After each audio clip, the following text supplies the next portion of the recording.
La CISL nel settore pubblico della sanità ha ottenuto un eccellente risultato. Ne parliamo con Giovanni Farrugia, che è il responsabile delle province di Agrigento, Caltanissetta ed Enna del comparto.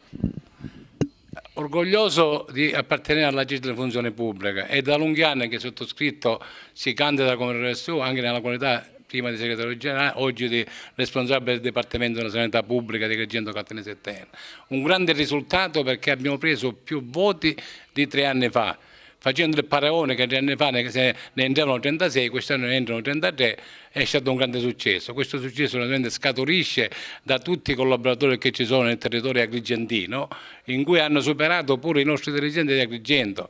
Quello che fa clamore pure, noi abbiamo la signorina Barbera Calogera, caposala del pronto soccorso del PPO di Sciacca, che ha praticamente ricevuto 102 voti per una persona che è la seconda volta che si candida, ma in tutti i territori dell'Agrigentino siamo stati i primi. Ecco, questa è la realtà, ma questo naturalmente viene da un lungo lavoro, da un lungo confronto e da una presenza assidua che c'è sempre nei vari uffici che noi assicuriamo, e ci confrontiamo giornalmente con i lavoratori assicurandone l'informativa ma grandi risultati, perché tutti i risultati che oggi negli anni sono arrivati all'ASP di Agrigento sicuramente sono arrivati perché la CISL è stato il sindacato di cui partono sempre le proposte e le proposte poi vengono risolte a livello di contrattazione. Dunque dico sempre viva la CISL, è una grande CISL, io sono sempre a disposizione dei lavoratori, in qualsiasi minuto non spengo mai il cellulare.